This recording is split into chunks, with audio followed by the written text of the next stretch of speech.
सर्वप्रथम श्री गुरुवर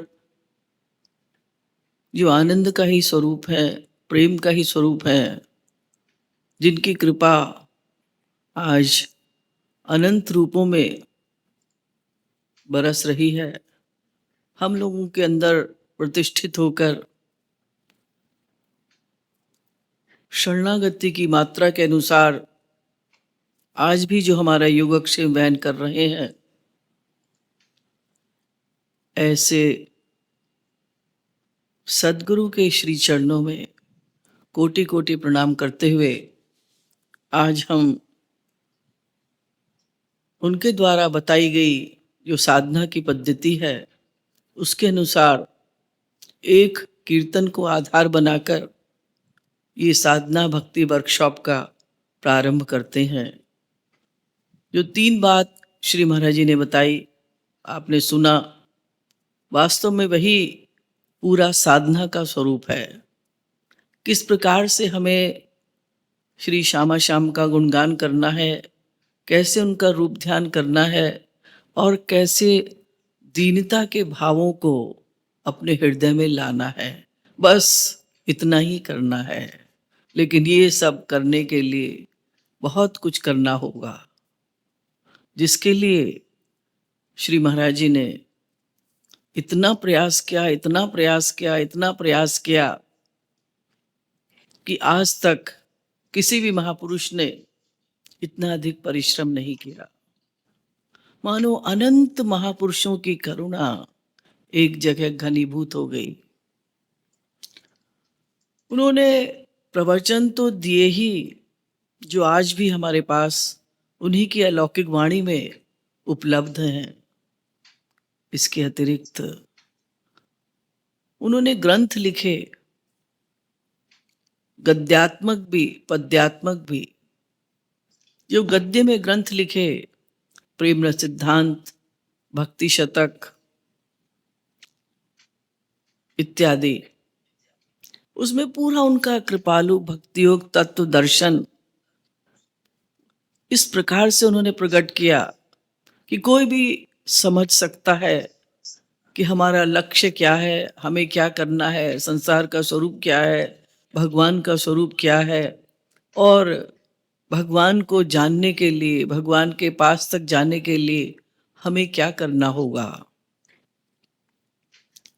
अब जो पद्यात्मक ग्रंथ हैं, जैसे प्रेम रस मदिरा, ब्रज रस माधुरी, युगल शतक, युगल रस, राधा गोविंद गीत, श्यामा श्याम गीत, श्री कृष्ण द्वादशी, श्री राधा त्रयोदशी इत्यादि, ये जो ग्रंथ श्री महाराज जी ने बनाए, इनमें जो काव्य रचनाएं हैं, पद हैं, संकीर्तन है, दोहे हैं, उनको गाकर हम वो 3 बात का अभ्यास करते हैं जो श्री महाराज जी ने प्रारंभ में बताई। तो आज की जो पुस्तक है, आज का जो ग्रंथ है, वो है युगल रस। युगल शतक भी एक ग्रंथ है, युगल माधुरी भी एक ग्रंथ है।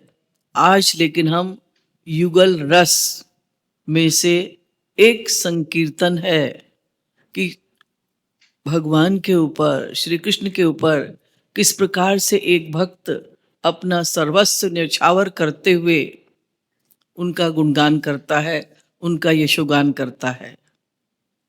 अनंत अवतार हुए भगवान के और आज भी हो रहे हैं। यहाँ जो वर्णन किया जा रहा है वो श्री कृष्ण की रूप माधुरी का, गुण माधुरी का, उनके सौंदर्य का वर्णन किया जा रहा है। तो जो और अवतार हैं, जैसे अभी हम लोगों ने 2-3 दिन से बहुत सारे अवतारों की जयंती मनाई, बुद्ध जयंती, नृसिंह जयंती, कल नारद जयंती इत्यादि, बहुत सारे अवतार हमारे हुए। कच्छप अवतार, वराह अवतार, नृसिंह अवतार, फिर परशुराम का अवतार, बुद्ध का अवतार, ये 10 अवतार तो प्रमुख रूप से सभी जानते ही हैं। लेकिन उनका रूप ध्यान कठिन होता है। अब एक शूकर का क्या ध्यान करेंगे आप, कच्छप का क्या ध्यान करेंगे? तो ये जो दूसरे दूसरे अवतारों के स्वरूप हैं, वो आवश्यकता के अनुसार, समय के अनुसार भगवान ने अवतार लिया उस रूप में, और उतना ही आनंद है, वो छोटे बड़े नहीं होते। पूर्णस्य पूर्णमादाय पूर्णमेवावशिष्यते। लेकिन हम लोगों के लिए भगवान राम और श्री कृष्ण की लीलाएं इतनी मधुर हुई है, सौंदर्य का प्रकटीकरण इस प्रकार से हुआ है कि वो हमारे लिए आसान होता है। ऐसा नहीं कि उस अवतार में वो छोटा बड़ा है वो अवतार। भगवान के संपूर्ण जितने भी अवतार हुए वो पूर्ण है अपने आप में, और इसी बात को श्री महाराज जी ने बार बार हम लोगों को समझाया। चीनी के एग्जाम्पल से समझाया, जैसे अलग अलग शेप के खिलौने हो जाते हैं। तो जो अन्य अवतार हैं उसमें सौंदर्य का प्रकटीकरण इतना अधिक नहीं हुआ जितना श्री कृष्ण अवतार में हुआ। अनंत मात्रा का सौंदर्य, और वो प्रतिक्षण बढ़ता जाएगा, बढ़ता जाएगा, बढ़ता जाएगा। तो एक बात तो ये। दूसरी बात, जैसे ये भक्त सर्वस्व न्यौछावर कर रहा है, श्री कृष्ण से आकर्षित हो रहा है, वारी वारी वारी इसमें आया है, वारी बन वारी पर, वारी वारी वारी वारी। तो हम क्यों नहीं न्यौछावर कर सकते अपने आप को? हम क्यों नहीं न्यौछावर होते? हम क्यों आकर्षित नहीं होते श्री कृष्ण से? या जब उनका अवतार हुआ तब हम भी रहे होंगे, भगवान के भी अनंत जन्म हो चुके, हमारे भी अनंत जन्म हो चुके। तो हर अवतार काल में हम भी थे, लेकिन हम भगवान को देखकर आकर्षित नहीं हुए। जनक जी और इस प्रकार के जो महापुरुष हुए, वो देखकर सर्वस्व न्यौछावर करने के लिए तैयार हो गए। उसका भी विज्ञान श्री महाराज जी ने बताया, उसका कारण बताया कि हमारा अंतःकरण गंदा है। चुंबक और सुई का उन्होंने एग्जाम्पल दिया कि अगर प्योर लोहा है तो तुरंत चुंबक की ओर खिंच जाएगी, अशुद्धि है तो कम खींचेगी, और अशुद्धि है तो बहुत कम खींचेगी, बहुत अशुद्ध है तो वो अपनी जगह खड़ा रहेगा। तो जितना बर्तन होगा उसी के अनुसार हम पानी लेंगे समुद्र से या नदी से। छोटा बर्तन है तो कम पानी लेंगे, बड़ा बर्तन है तो उसी प्रकार से हम पानी लेंगे। तो भगवान और महापुरुषों को हमने देखा, लेकिन हमारे अंतःकरण की शुद्धि के अनुसार हमें उसका लाभ प्राप्त हुआ। अब अंतःकरण शुद्धि के लिए हमें क्या करना है, वो रास्ता श्री महाराज जी ने 3 बातों में बता दिया। तो आज अभी जो हम संकीर्तन गाने जा रहे हैं, और जिसके माध्यम से हम लोग रूप ध्यान भी करेंगे, श्री कृष्ण का गुणगान भी करेंगे, और ये रियलाइज करेंगे कि हमें उनके दर्शन क्यों नहीं हो रहे, हम क्यों उनके अवतार काल में आकर्षित नहीं हुए, तो दीनता भी हमारे अंदर आएगी। तो पहली लाइन है, वारी बन वारी पर, वारी वारी वारी वारी। हम श्री कृष्ण के ऊपर सर्वस्व न्यौछावर करते हैं, यानी ये एक शरणागत जीव जिसका अंतःकरण पूर्णतया शुद्ध है, वो श्री कृष्ण के विषय में कह रहा है कि मैं सर्वस्व न्यौछावर करता हूँ। लेकिन हम भी उसका रूप ध्यान करते हुए ये इमेजिन करते हैं कि एक दिन वो आएगा जब हम भी इसी प्रकार से अपना सर्वस्व न्यौछावर कर देंगे श्री कृष्ण के ऊपर। वो हमारे सामने होंगे और हम बलिहार जाएंगे, उनको देखकर विभोर हो जाएंगे। तो किस प्रकार से उनका स्वरूप है श्री कृष्ण का, वो दूसरी लाइन में बताया गया। अब भगवान का स्वरूप तो दिव्य है, भगवान को तो किसी मटीरियल वस्तु से उनकी उपमा नहीं दी जा सकती, लेकिन फिर भी रसिकों ने समझाने के लिए श्री महाराज जी ने भी ये उपमा यूज की है, और भी रसिकों ने ये यूज की है कि अगर ये पूछा जाए कि भाई श्री कृष्ण का शरीर कैसा है, अब शरीर के उनके का तो कोई रंग नहीं है, क्योंकि वो तो आनंद स्वरूप है। ऊपर नीचे दाएं बाएं पूरब पश्चिम उत्तर दक्षिण आनंद ही आनंद है। ये आप लोगों ने सुना होगा श्री महाराज जी के प्रवचन में कि श्री कृष्ण और आनंद पर्यायवाची है। तो आनंद का तो कोई रंग नहीं होता, फिर भी रूप ध्यान के लिए हमें क्या करना है, किस प्रकार से हम उनका रूप बनाएं जो मन से हमें बनाना है। तो इंद्र नीलमणि यानी उसकी चमक जो होती है, इंद्र नीलमणि, नीला बादल और नील कमल, इस प्रकार से उपमा दी गई है कि हमने आंख बंद की और हमने सोचा हाँ श्री कृष्ण कैसे हैं, वो नीले नीले रंग के हैं, जैसे नीलमणि की चमक होती है उसी प्रकार से उनके शरीर की चमक है। चित घन सुख घन वारी वारी वारी वारी, यही अब सच्चित घन कह दीजिएगा, क्योंकि चित में सत है और आनंद में चित और सत दोनों हैं।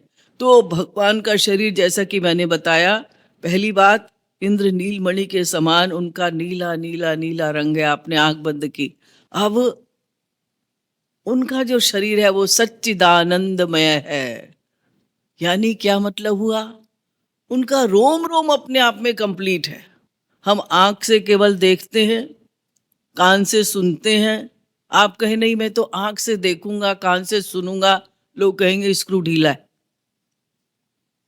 लेकिन भगवान का शरीर, वो आंख से देखते भी हैं, सुनते भी हैं, सूंघते भी हैं, रस भी लेते हैं, सब इंद्रियों से सब इंद्रियों का काम करते हैं। तो ये सच्चिदानंद स्वरूप है, रोम रोम अपने आप में कंप्लीट है भगवान का। हर रोम से हर इंद्रिय का काम कर सकते हैं। आँख से देखते भी हैं, सुनते भी हैं, सूंघते भी हैं, रस भी लेते हैं, कान से सुनते भी हैं, सूंघते भी हैं, रस भी लेते हैं, सब इंद्रियों से सब इंद्रियों का वर्क करते हैं भगवान। तो सच्चिदानंद स्वरूप भगवान का हुआ, यानी आनंद घन, आनंद का ही बना हुआ है भगवान का शरीर। हमें दिखाई देता है हमारा जो शरीर है, क्षितिजल पावक गगन समीरा पंच रचित यह अधम शरीरा। पृथ्वी जल तेज वायु आकाश का बना हुआ है हमारा शरीर, भगवान का शरीर सच्चिदानंद। तो एक लाइन में महाराज जी ने कितनी गहरी बात लिख दी, चितघन सुखघन वारी वारी वारी वारी। अब भी समझ में नहीं आया तो और उसको स्पष्ट किया कि कैसा है उनका शरीर। रस झर रोम रोम बनवारी, छकी छकी पिए ब्रजनारी वारी वारी वारी। उनके प्रत्येक अंग से ब्रज रस प्रवाहित हो रहा है, वो दिव्य रस, वो दिव्य प्रेमानंद उनके हर अंग से प्रवाहित हो रहा है, लेकिन उसको हम पान नहीं कर पा रहे। ब्रज नारी जो गोपियां हैं, अब क्योंकि वो उनका अंतःकरण शुद्ध और दिव्य है, तो वो ही उस रस का पान कर रही हैं और उस रस का वो अनुभव कर रही हैं। श्री महाराज जी ने भी जब काशी विद्वत के मध्य प्रवेश किया, 14 जनवरी 1957 की बात है। आप सभी लोगों ने पढ़ा होगा महाराज जी का इतिहास, नहीं पढ़ा हो तो अवश्य पढ़िएगा। जगत गुरुत्तम एक बुक प्रकाशित हुई है जिसमें बहुत संक्षेप में उनके लीला चरित्र का, उनके अलौकिक चरित्र का वर्णन किया गया है, यद्यपि वो असंभव ही है। तो जब काशी विद्वत परिषद के मध्य श्री गुरुवर ने प्रवेश किया, उस समय 34 वर्ष की उनकी आयु, तो सभी विद्वान आश्चर्यचकित रह गए। वो देखते रह गए कि इनके रोम रोम से भक्ति रस प्रवाहित हो रहा है, इसलिए उन्हें भक्ति योग रसावतार कहकर संबोधित किया। तो यहाँ तो श्री कृष्ण का वर्णन हो रहा है, लेकिन क्योंकि भगवान और गुरु एक ही है, तो आप गुरु का भी ध्यान कर सकते हैं और भगवान का भी ध्यान कर सकते हैं। तो अभी तक दो बात हम लोगों ने समझी कि हम आंख बंद करके रूप ध्यान बना रहे हैं, नीले रंग का उनका, नीले रंग की चमक। फिर दूसरा, उनका सच्चिदानंद स्वरूप है, हमारी तरह उनका शरीर नहीं है। उनके रोम रोम से अनंत रसधारा प्रवाहित हो रही है जिसमें हम डूबते जा रहे हैं। तो आप ऐसा इमेजिन कीजिएगा, ऐसा रियलाइज कीजिएगा, मुझे वो आनंद मिल रहा है, मुझे वो रस मिल रहा है, या मुझे वो रस कब मिलेगा, मैं उस रस को अनुभव क्यों नहीं कर रहा। मेरे ऊपर ऐसी कृपा कीजिएगा कि मैं उस रस को अनुभव कर सकूं। मेरा अंतःकरण गंदा है, मैं अनंत जन्मों का पापी हूँ, इस कारण से मुझे उस दिव्य रस का अनुभव नहीं हो पा रहा। तो जब वो सोचेंगे आप, तो दीनता आएगी। असरस भरे दृगन बनवारी, भूलती सुधि सुकुमारी, वारी वारी वारी। अब राधा रानी का वर्णन किया है। वस्तुतः राधा कृष्ण एक ही हैं, एक ही सुप्रीम पावर के दो स्वरूप हैं। तो जो वास्तव में वो अनंत रस भरा हुआ है श्री कृष्ण में, उनकी रूप माधुरी का, उनके सौंदर्य का राधा रानी ही पान कर सकती हैं, और राधा रानी के रस का श्री कृष्ण ही अनुभव कर सकते हैं। वस्तुतः दोनों एक ही है। तो महाराज जी ने हल्का सा बस केवल कहा है, इशारे में बस बताया, असरस भरे दृगन बनवारी, भूलती सुधि सुकुमारी। क्योंकि दोनों प्रेम रस सिंधु हैं, तो ये वर्णन श्री महाराज जी ने किया कि राधा रानी अपनी देह की सुधि बुद्धि भूल जाती हैं उस अनंत रस में डूबकर। वस्तुतः दोनों एक दूसरे के रस का पान करते रहते हैं।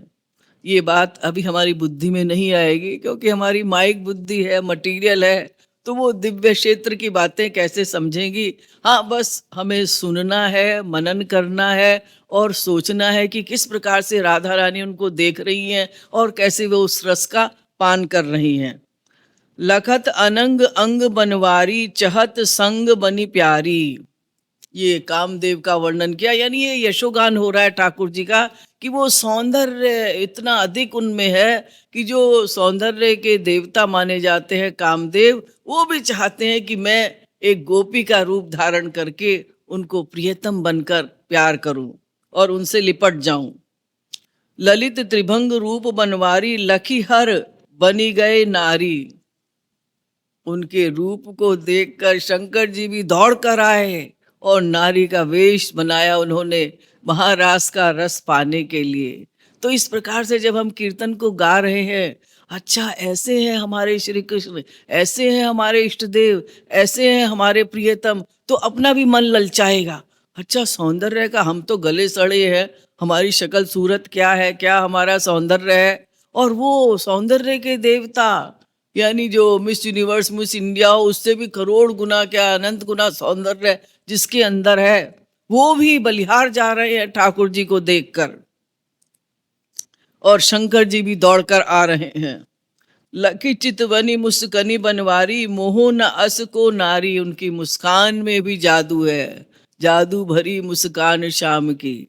वो इस प्रकार से मुस्कुराते हैं कि उस मुस्कान को देखकर ही कौन विश्व में ऐसा है जो मोहित न हो जाता हो। तो उस मुस्कान का भी ध्यान कीजिएगा। चाहे श्री गुरुवर की मुस्कान जो सदैव हर परिस्थिति में वो मुस्कुराते रहे। किसी ने पूछा कि महाराज जी की सबसे अच्छी बात क्या लगती है तुम्हें, तो एक बच्चे ने बड़ा प्यारा सा जवाब दिया। उसने कहा उनकी मुस्कान, वो हमेशा मुस्कुराते रहते हैं। अब बेचारे को कृपा करुणा इत्यादि तो कुछ नहीं पता, बस उसने कहा उनकी मुस्कान। तो अद्भुत मुस्कान, वो श्री कृष्ण की मुस्कान को देखकर बड़े बड़े परमहंस अपनी समाधि खो देते हैं। वो इस प्रकार से उनकी जादू भरी मुस्कान है। एक पद भी है प्रेम रस मदिरा में, आप लोग प्रेम रस मदिरा जो एक दूसरा ग्रंथ है और अद्वितीय ग्रंथ है, उसमें से भी बहुत सी बार इस वर्कशॉप में संकीर्तन कराया जाता है। 1008 पद है उसमें और 21 सेक्शंस हैं, 21 माधुरी हैं। तो उसमें भी श्री कृष्ण माधुरी में आप पढ़िएगा, उसमें श्री कृष्ण की मुस्कान का वर्णन महाराज जी ने किया है कि किस प्रकार से उनकी जादू भरी मुस्कान है। तो यहाँ हल्का सा लिख दिया, छोटा सा केवल एक लाइन में बता दिया महाराज जी ने कि हम आंख बंद करके ध्यान कर रहे हैं, अच्छा वो इस प्रकार से मुस्कुरा रहे हैं, वो भी मोहित हो गया, वो भी मोहित हो गया, वो भी मोहित हो गया, हमारे ऊपर क्यों असर नहीं हो रहा। लखी मदमत्त गवनी बनवारी, उमा रमा मन हारी। अब उनकी चाल का वर्णन हो रहा है। पहले शरीर का वर्णन हुआ, शरीर के बाद किस प्रकार से बड़ी बड़ी पर्सनैलिटीज उनके लिए लालायित रहते हैं, उनके सौंदर्य का पान करने के लिए। राधा रानी से प्रारंभ हुआ, फिर अनंग का वर्णन हुआ यानी कामदेव का, फिर इसके बाद शंकर जी का वर्णन हुआ, फिर उनकी मुस्कान का वर्णन हुआ। अब उनकी चाल का वर्णन हो रहा है कि वो किस प्रकार से मदमस्त चाल से चलते हुए आ रहे हैं हमारी ओर। बस आ चुके, अब आ ही गए, ये हमें ध्यान करना है। क्योंकि उमा रमा जो बड़ी बड़ी पर्सनैलिटीज हैं वो भी मोहित हो जाती हैं, अपने मन को न्यौछावर कर देती हैं, हार जाती हैं, आकर्षित हो जाती हैं उनकी ओर। लकी सुंदरता तनु बनवारी, सुंदरता हूँ वारी वारी। और सुंदरता भी अगर रूप धारण कर ले तो भी वो अपने आप को न्यौछावर कर देगी, इतने सुंदर है, इतने सुंदर है। क्योंकि सुंदरता को भी तो सुंदरता उन्हीं से प्राप्त होती है, वही तो सबके ओरिजिन है, वही तो सबके सोर्स हैं। सुनत तान मुरली बनवारी, सनक समाधि बिसारी। अब उनकी मुरली का वर्णन हो रहा है। मुरली की आवाज इतनी मधुरता, इतनी मधुरता कि सारे संसार की मधुरता एकत्र कर ली जाए वो परमाणु के बराबर भी नहीं है। जो म्यूजिशियंस आजकल हैं और सुनते हैं आप लोग, बड़े बड़े संगीतज्ञों की कला, वो तो कुछ भी नहीं है उनके सामने। पूरे संसार की मधुरता एकत्र कर ली जाए वो एक परमाणु के बराबर भी नहीं है। मुरली, उसी मुरली को सुनकर शंकर जी कैलाश पर्वत से भागे हुए आए। सारी गोपियां महारास का जब उनको रस प्रदान किया राधा कृष्ण ने, वो एक सर्वोच्च क्लास का रस है। सांसारिक बुद्धि से हम नहीं समझ सकते। सांसारिक बुद्धि से तो ऐसा ही समझते हैं कि हाँ वही जैसे संसार में होता है, स्त्री पुरुष का संबंध इस प्रकार से हुआ होगा। वो आत्मा और परमात्मा का मिलन है। सर्वोच्च क्लास का जो आनंद है वो महारास का रस पाने के लिए श्री कृष्ण ने, अब उस समय कोई ऐसा मोबाइल तो था नहीं कि एसएमएस भेज दिया या व्हाट्सएप भेज दिया और कहा कि भाई हाँ ये होने जा रहा है। उन्होंने वो मुरली बजाई, मुरली अधिकारी जीवों के कान में गई। और सखाओं के साथ भी मुरली बजाकर गायों को बुला लेते थे। मुरली उन्होंने बजाई तो गाय चराने के लिए जब जाते थे तो किस प्रकार से वो गाय लौट कर आ जाती थी। तो एक ये मुरली माधुरी एक सेक्शन है, एक भाग है प्रेम रस मदिरा में। उसमें मुरली की ही विशेषताएं बताई हैं श्री महाराज जी ने कि किस प्रकार से मुरली का जादू हो जाता है। बड़े बड़े जो सनक सनंदन निर्विशेष समाधि में, निर्विकल्प समाधि में लीन रहते हैं परमहंस, उनकी समाधि छूट जाती है उस मुरली की तान को सुनकर। जेहि दे द्रिगन दिव्य बनवारी, सोई लखी सक छवि प्यारी। बस जब तक वो दिव्य दृष्टि नहीं मिलेगी तब तक हम उनके उस सौंदर्य और माधुर्य का पान नहीं कर पाएंगे। जहाँ से मैंने प्रारंभ किया कि वो जो भगवान के सौंदर्य माधुर्य का वर्णन है या उनकी जो छवि है, हम क्यों नहीं देख पा रहे? क्योंकि हमारी प्राकृत आंखें हैं। इसलिए अगर वो हमें उनके दर्शन भी करा दिए जाएं, अगर आप ये कहें कि एक बार दिखा दीजिएगा उनकी छवि, श्री महाराज जी से भी आकर बहुत से लोग कहते थे आप एक बार दिखा दीजिएगा तो फिर देखिएगा हम कैसा रूप ध्यान करते हैं। महाराज जी ने कहा अरे नास्तिक बन जाओगे, वो जादूगर है, किसी को कुछ दिखाई देता है, किसी को कुछ दिखाई देगा और तुम्हें अपने अनुसार, अपनी भावना के अनुसार उनका स्वरूप दिखाई देगा। इसीलिए तो महापुरुष के पास भी कोई जाता है वो कंप्लीट सरेंडर कर देता है। अरे बड़े वो तो इस प्रकार से है, आकर्षित हो जाता है उनकी ओर। कोई जाता है उसकी बुद्धि लग जाती है, कोई और जाता है वो कुसंग करने लगता है।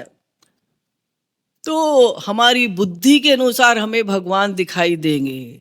दिव्यम ददामि ते चक्षु पश्य में योग मईश्वरम। अर्जुन ने भी जब कहा मैं आपका दिव्य स्वरूप देखना चाहता हूं तो भगवान ने कहा इन आंखों से नहीं दिखाई देगा। दिव्य दृष्टि, दिव्य दृष्टि, दिव्य इंद्रियां कब मिलेंगी? वही तीन बात करनी होंगी जो प्रारंभ में श्री महाराज जी ने बताई हम लोगों को।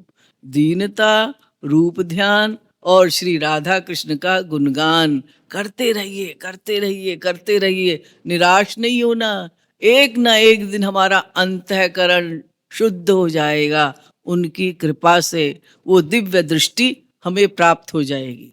तो एक लाइन में कितना महाराज जी ने पूरा गहरा विज्ञान भर दिया, कितनी फिलॉसफी भर दी कि जेहि दे दृग दिव्य बनवारी, सोई लखी सक छवि प्यारी, उनके सौंदर्य का, माधुर्य का, सौशील्य का, सुकुमार्य का, उनकी दिव्यता का, उनका जो रोम रोम से जो रस धारा प्रवाहित हो रही है, वो कब अनुभव होगा?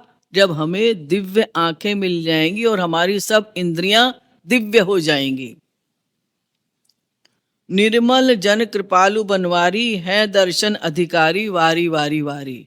फिर वही बात, जो अंतःकरण जिनका शुद्ध हो जाता है वही उनके दर्शन के अधिकारी होते हैं। इसलिए उनके अवतार काल में जो शुद्ध हृदय वाले थे, जनक इत्यादि, वो तुरंत आकर्षित हो गए। हम लोग आकर्षित नहीं हुए। बड़े बड़े परमहंसों के मन को उन्होंने खींच लिया, क्योंकि उनका निर्मल मन था। गोपियां भाग गई ठाकुर जी के लिए, रास का रस पाने के लिए, या उनको देख देख कर वो विभोर हो रही है। तो वो केवल अधिकारी जीव, जिनका अंतःकरण शुद्ध हो जाता है, जिनकी इंद्रिया मन बुद्धि दिव्य होती हैं, वही उनको अनुभव कर सकता है उनकी दिव्यता का। लेकिन एक ना एक दिन हम भी उसका अनुभव करेंगे गुरु कृपा के द्वारा। तो हम गुरुदेव की कृपा का, जो कृपा स्वरूप ही है, कृपा की वर्षा ही कर रहे हैं, उसका चिंतन मनन करते रहिएगा। और उनकी जो ये वाणी है, जो उन्होंने लिखा, उसके अनुसार हम रूप ध्यान करें। और रूप ध्यान करते करते ये सोचें कि हमें क्यों नहीं हो रहा ऐसा, और कब होगा ऐसा। तो वो दीनता आएगी। और रूप ध्यान के लिए इसमें तो उन्होंने केवल रंग का वर्णन किया है। बहुत सारे पद युगल रस में भी हैं, युगल शतक में भी हैं, और प्रेम रस मदिरा में भी हैं। इसके अतिरिक्त श्री कृष्ण द्वादशी में तो पूरे एक एक अंग का वर्णन है। श्री राधा त्रयोदशी भी छोटी सी किताब है, लेकिन उसमें पूरे अंग का वर्णन है। उनके नेत्र कैसे हैं, उनके मस्तक पर किस प्रकार से तिलक लगा हुआ है, कैसे उनके घुंघराले बाल हैं, कैसे वो पीताम्बर पहने हुए हैं, कैसे अनेक प्रकार की मालाएं हैं। और जो आरती हम लोग गाते हैं, आरती प्रीतम प्यारी की, बनवारी नथवारी की, उसमें ही पूरा रूप ध्यान है। मुकुट से लेकर चरण तक की छवि का उसमें वर्णन किया गया है। तो बहुत सारे हमारे पास साधन है, बहुत सारी सामग्री है श्री महाराज जी के द्वारा दी हुई, कि आप गाते रहिएगा, गाते रहिएगा, उसका कभी अंत नहीं होगा। सो ऐसे अनंत श्री विभूषित जगत गुरु श्री कृपालु जी महाराज की जय।